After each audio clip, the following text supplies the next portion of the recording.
I am in uniform, my first uniform, about 10 days in the Army. From Philadelphia, where I enlisted, they took us to New Cumberland, Pennsylvania, which is outside of Harrisburg. There we got our uniforms, and then we went by train for about 3 days down to San Antonio, Texas. And then I was at oh God, oh, Kelly Field, that was it, Kelly Field, and we had training, and I wanted to be a mechanic, but I became an Air Corps supply. Everybody else went away to school, and I was left. Uh, and all I could get was KP. So in desperation, I volunteered to become a gas non-com, and I took training in gas prevention, and they gave us gas masks, and they taught us a little, which I didn't get too much. Anyway, I took the course, and in 3 weeks I became a corporal, and that was a big deal. I was corporal of a gas non-com, and we were in a holding platoon, and every day they would call up people to go to different schools. Some went to engine schools, some went to mechanic schools, electronics, and I wanted to be an Air Corps mechanic, but I ended up going to Air Corps Supply School, which was right on the base, and it was like Oxford Avenue depot here in Philadelphia. But we went at night, and during the day we were soldiers. I learned how to shoot a gun, not too well, and marched, and and everybody else went, and I went to Air Corps Supply School.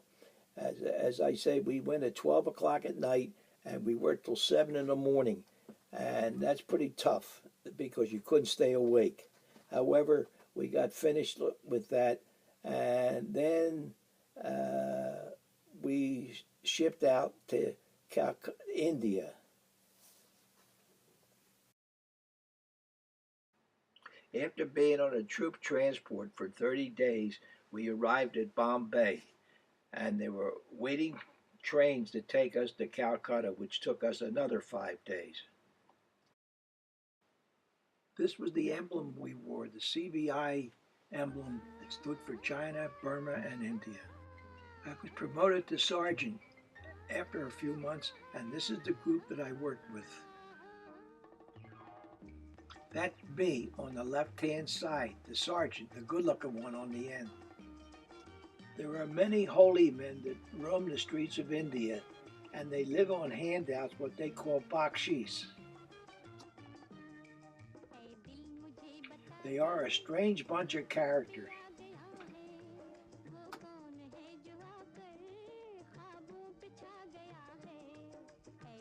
This is an Indian Gurkha soldier that was used for guard duty.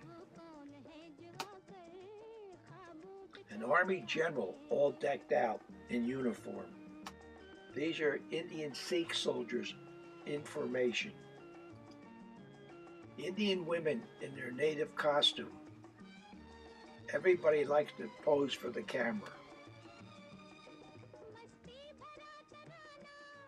This is the burning ghats. This is how the oldest son cremated his father. Then they would throw the ashes into the river. This is the large synagogue in Calcutta, and this is the pulpit.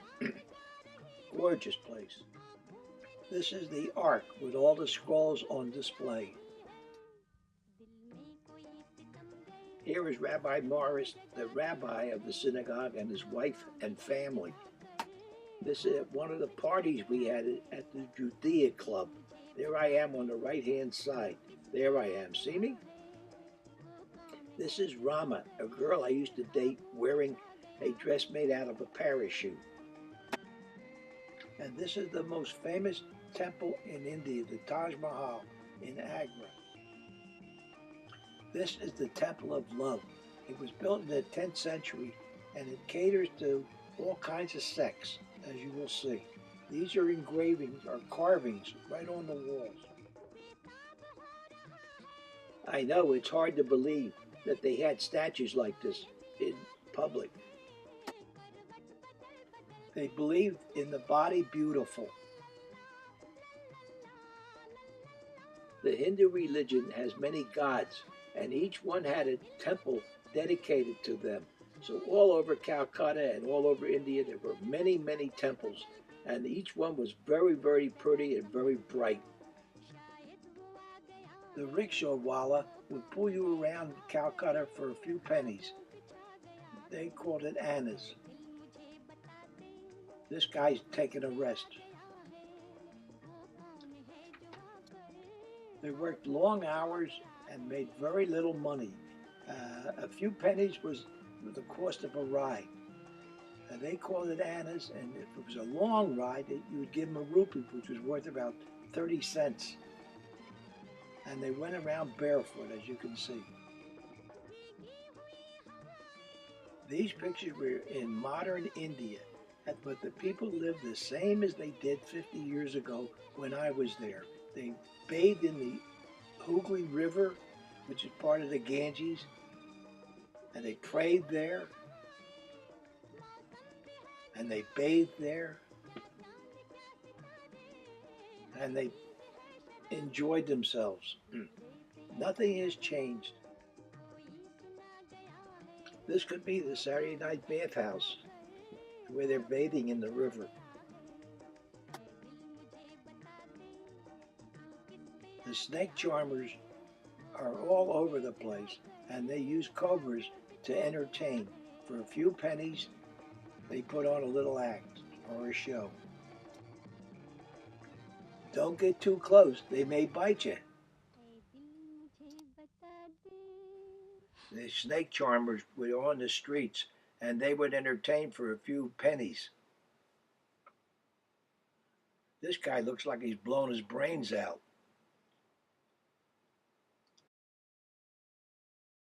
This street is where we live, barracks on both sides with straw roofs, and sometimes they leaked. Cows were sacred animals, and they roamed the streets at will. These are current pictures, but it was just the same thing as when I was there 50 years ago. I was discharged January the 6th, 1946, as a staff sergeant. This is the famous Statesvilla Hotel that my father ran as a kosher hotel.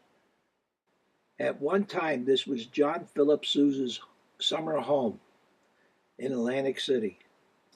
This picture was taken in 1911, and I got it off the internet.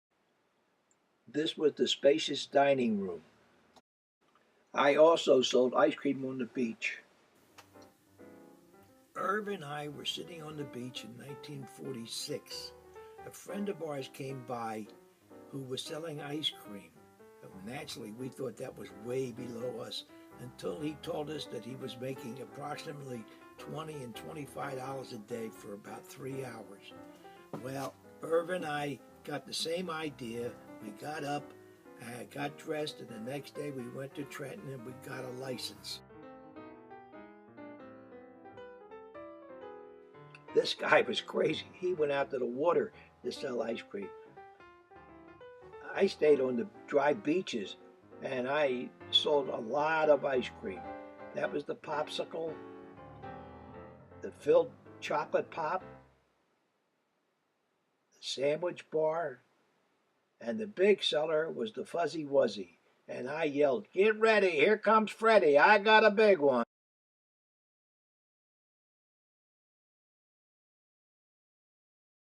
I enrolled in Antonelli School of Photography in Philadelphia. At that time, I stayed with my sister and Benny at 22nd and Walnut. They had a little shed of a room that I stayed in without heat, and unfortunately, the roof leaked. When it snowed, I moved over so I didn't get wet. From 9 o'clock or 8 o'clock in the morning till 1. And then in the afternoon, I would take a different route home to 22nd and Walnut. And the reason I did that, I was looking for an opportunity to make some extra money because they paid us $60 a month to go to school, which wasn't too much, but that was better than nothing. I went up and down the streets, and one day I hit on an idea. This article in the paper gave me the idea. I spent my $60 buying banners and posters that I could put into restaurants. I went around and I solicited different restaurants and said, would they support the president with this Meatless Tuesday and Meatless Thursday, and they could buy a banner from me for $1. Well, the first person I went to, I sold one, and here I had about 200 of them, and I thought, man, this was a bonanza. Well, each week, each day, I left the place, the printer, and I carried one bundle to 23rd and Walnut. I had to go by trolley car. Finally, I get them all home, and I go out to solicit more restaurants, and I couldn't sell any more, not one.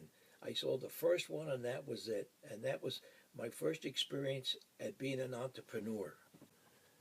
During the winter of 1950, while repairs were being done at the States Villa Hotel, there was an accident, and they had a fire, and the place burned to the ground.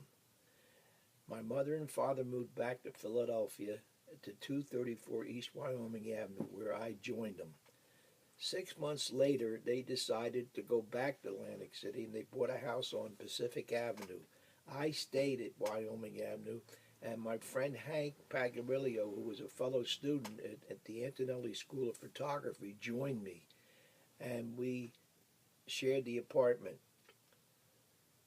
Al, my brother, built me a dark room in the basement, and that was the start of my photography. I had a car that I bought, a Chevrolet 1937 for $2,000. That was my mustering out pay. However, things were so bad that at the end of the month, but after my $60 ran out, at the allotment that they gave me, I couldn't buy gas. And one day, I met up with a couple that had a baby shop on Lancaster Avenue, and I propositioned them to photograph their kid, the babies, and whatever, and I would give a free picture to each one of them. Whatever I sold was mine. Well, the first few that I took pictures, and I hit a bonanza. One person bought $20 worth, one bought $10 worth. That was more money than I ever saw. Hank joined me working in the dark room, and I was out taking the baby pictures. Things went along pretty good, and we expanded. Uncle Ed, my father's brother, joined us, and he became what they call a proof passer. I would take the pictures of the babies, and he would show the pictures, and he would con the people into buying more than what they could afford. He was a great salesman, and if ever I learned anything, I learned it from him. We expanded the business, and we had coupons made, and we had people selling the coupon for $1, and that would entitle the people to a photograph of their baby. We would take 10 pictures, and then Uncle Ed would take the proofs out and show them.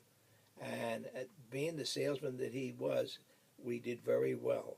From the dollar, we would sell them $9, $10, $20 worth of pictures, and things became pretty good. We hired more coupon people, and an extra photographer, and myself, and Hank in the basement did all the printing.